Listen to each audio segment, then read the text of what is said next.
মানুষ মানুষকে না দেখে জীবনের চেয়ে বেশি ভালোবাসতে পারে। কেন জানো? কারণ ভালোবাসা তো সৃষ্টি হয় মন থেকে, মুখ থেকে নয়। তা সে আমার মুখ যেমনই হোক না কেন, হতে পারে আমার মুখ কালো বাঁকা, হতে পারে আমার মুখ পোড়া, তবে যদি আমার মনটা ভালো হয়ে থাকে তাহলে কি হবে, পারিপার্শ্বিক মানুষগুলি, আমার সাথে যারা মিশছে সেই মানুষগুলি আমার মনটা দেখে আমাকে ভালোবাসবে। আমার ব্যবহারের দ্বারা আমি তাদের ভালোবাসা অর্জন করব। আর দেখা গেল আমি খুব সুন্দরী, আমি খুব শিক্ষিতা, তবে আমার ব্যবহার ভালো নয়, আমার মনটাও ভালো নয়, সুতরাং সেখানে কিন্তু মানুষের ভালোবাসা অর্জন করা আমার ক্ষেত্রে প্রায় দুঃসাধ্য হয়ে যাবে। আবার কিছু মানুষ আছে যারা কিছু মানুষের সম্পর্কে না জেনে বুঝে বেশ নেগেটিভ মন্তব্য করতেও পিছু পা হয় না, জানো? তারাও সমস্তটাই খুলে বলবো আজকে, সেটা তোমরা থাম্বনেল টাইটেল দেখেই তো বুঝতে পেরেছো। তার আগে নিজের পরিচয়টা দিয়ে নিই। নমস্কার বন্ধুরা, কেমন আছো সবাই? আশা করছি সবাই খুব ভালো আছো, আর আমিও ভালো আছি। হ্যাঁ, সব সময় বলবো যে আমি ভালো আছি। সমালোচকদের কথার জবাব দেব, তবুও বলবো ভালো আছি। সমালোচকরা তাদের নেগেটিভ মন্তব্যে আমাকে ক্ষতবিক্ষত করে দেবে, আমি তবুও বলবো যে আমি ভালো আছি। আমার ভেতর খারাপ থাকলেও আমি মুখ থেকে কখনোই বলবো না এই কারণে আমি কিন্তু খারাপ আছি।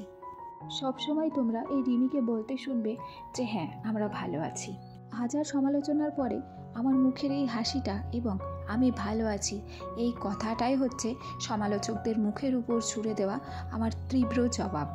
দেখো, আমি তেমন কোনো বড় ইউটিউবার নই, কিন্তু তোমরা কিছু কিছু মানুষ আছো যারা আমাকে ছাড়ছো না। আমি প্রায় দিনই বলি যে আমি একজন অতি সাধারণ ঘরের মেয়ে এবং অতি সাধারণ ঘরের বউ। সেটা তোমরা আমার যে ব্লগ ভিডিও আছে সেগুলো দেখলেই কিন্তু বুঝতে পারো। তবে হ্যাঁ, আমার স্বামী ছোট্ট একটি সরকারি চাকরি করে, একটা ভালো পোস্টে রয়েছে, তা নিয়ে আমার কিন্তু কোনো অহংকার নেই, আর আমি সে বিষয়ে ব্লগে সেমন কিছু বলিও না। তবে হ্যাঁ, আমি মানুষের সাথে মিশতে পছন্দ করি, আমি প্রতিটা মানুষকে আপন করে নিতে পছন্দ করি। তবে আমি এটা বুঝতে পেরেছি যে স্বার্থের কারণে বেশ কিছু মানুষ আমার সাথে ভালো মানুষের অভিনয় করে মিশেছে, এবং স্বার্থ যখন শেষ হয়ে গেছে তারা তাদের আসল রূপটা তুলে ধরেছে। সত্যি কথা বলতে কি, সেই ভালো মানুষরূপী মানুষগুলোর মুখোশটা যদি আমার সামনে উন্মোচিত না হতো তাহলে মানুষ যে কত রকমের হতে পারতো সেটা আমার প্রায় অজানাই ছিল বলতে পারো। তবে সেই মানুষগুলোর মুখোশ আমার সামনে খুলে যাওয়ায় আস্তে আস্তে আমি কিন্তু মানুষ চিনতে পেরেছি। হ্যাঁ, আমি মানুষ চিনেছি, তাদের বুঝেছি, কিন্তু তারা কি বুঝেছে? আমি চুপচাপ থেকেছি বলে তারা আজও পর্যন্ত ভেবে যাচ্ছে যে আমি বোকা। কিন্তু দেখো, আমি বোকা নই, জানো? আমি সব জানি তোমরা আমার নামে কি বলেছো না বলেছো, সমস্তটা জানি। সমস্তটা জেনেও আমি কি করেছি, নিজেকে সামলে নিয়েছি। এটাকে আমার এক প্রকার ভদ্রতা বলতে পারো, বোকামি বলতে পারো না। হ্যালো, আমার আর যে সমস্ত বন্ধুরা শুনছো, তোমাদেরকে খোলামেলায় বলি, নাহলে তোমরা বুঝতে পারবে না। সেক্ষেত্রে আমার বেশ কয়েকজন সমালোচক বন্ধুদের আমার বিরুদ্ধে কি অভিযোগ জানো? যে আমি প্রত্যেকটা দিন ভিডিও আপলোড দিই। আসলে আমার নাকি বাবার বাড়িতে এবং শ্বশুর বাড়িতে দুটো বাড়িতেই কোনো কাজকর্ম নেই, আমি শুধুমাত্র আমার ছেলেটাকে নিয়ে থাকি, সেই জন্য সারা দিন আমি এই ভিডিওর পেছনেই দিয়ে থাকি। আসলে সত্যি কথা বলো, তোমরা যারা আমার ভিডিও দেখো তারা কি কোনো সময় আমাকে বসে থাকতে দেখো? আমি কিন্তু কোনো সময়ই বসে থাকি না। সমালোচক বন্ধুরা, ভালো করে শুনে নাও, আমি কখনো বসে থাকি না, আমি সব সময় কাজের মধ্যে ব্যস্ত থাকি। আমি শ্বশুরবাড়িতে সকাল 6টা থেকে রাত 10টা পর্যন্ত সমানে কাজ করি, আর তারপর রাত 11টায় ভিডিও এডিটিং করি। ঘুমোতে ঘুমোতে আমার 12টা 12:30টায় বেজে যায়। এবার পড়ে রইল বাবার বাড়ির কথা। আমার সমালোচক বন্ধুরা, যদিও বা এই কথাগুলো আমি বহুবার বলেছি, আবারও বলছি, এই যে বাবার বাড়িটা, এই যে ঘরটাতে আমাকে দেখছো, এই ঘরটার সমস্ত দায়িত্ব আমাকে সামলাতে হয়। আমার ছেলের দায়িত্ব পুরোটাই একা আমাকে সামলাতে হয়, সেই সকাল থেকে রাত 10টা পর্যন্ত। আর একটা ঘরের কী কী কাজকর্ম হয়ে থাকে সেটা আমি আমার ভিডিওতে প্রত্যেক দিনই তুলে ধরি, সুতরাং তোমাদের আর বলার অপেক্ষা রাখে না যে আমি কী কী কাজ করি কিংবা কী কী কাজ করি না। এখানে আমার অনেক শুভাকাঙ্ক্ষী বন্ধুরা আছে যারা আমার ভিডিও প্রত্যেক দিন দেখে, এবং তারা প্রত্যেক দিনই জানে যে কোন কোন কাজগুলো আমাকে করতে হয় কিংবা করতে হয় না। আর রইলে তোমরা আমার সমালোচক বন্ধুরা যারা আমার ভিডিও প্রতিদিন দেখো, হয়তো তোমরা কমেন্ট করো না, লুকিয়ে চুরিয়ে দেখো, তোমরাও তো দেখতে পাও যে কোন কোন কাজগুলো করি। এগুলো তো আর আমি আর মন বানিয়ে করি না, এগুলো সত্যি সত্যি করি বলে একটু ভিডিওর মাধ্যমে তোমাদের সামনে তুলে ধরি।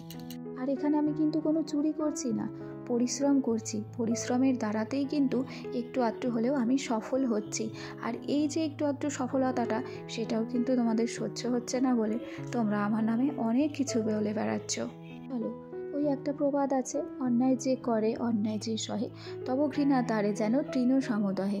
আমি অন্যায় করবও না, আমি অন্যায় সইবও না। আমি খুব কষ্ট করছি, সেই কষ্টের ফল ভগবান যদি চায় আর আমার শুভাকাঙ্ক্ষী বন্ধুদের যদি ভালোবাসা থেকে থাকে হয়তো একদিন পাবো। তবে আমার সমালোচক বন্ধুরা বারবার তোমাকে উল্লেখ করছি, তোমাদের উল্লেখ করছি, এরকমভাবে আমার পেছনে না পড়ে থেকে যতক্ষণ টাইম আমাকে নিয়ে ভাবো, ততক্ষণ টাইমে যদি একটা কন্টেন্ট নিয়ে ভাবো, তাহলে কিন্তু তোমরা রেগুলার আমার মতো ভিডিও আপলোড দিতে পারবে। হিংসা করে কোনো কাজে এগোনো যায় না, বরং হিংসা করে পিছিয়ে পড়তে হয়। তোমরা যেমন আমাকে নিয়ে হিংসা করছো, সেক্ষেত্রে তোমরাই কিন্তু পিছিয়ে পড়ছো। দেখো নিজেদের চ্যানেলটাকে কত ক্ষতি করছো।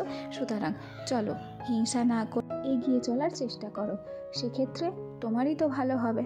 যাকে আমার বন্ধুরা, আশা করছি উত্তরটা পেয়ে গেছো। আজকে বলার মতো অনেক কিছুই ছিল, কিন্তু বললাম না।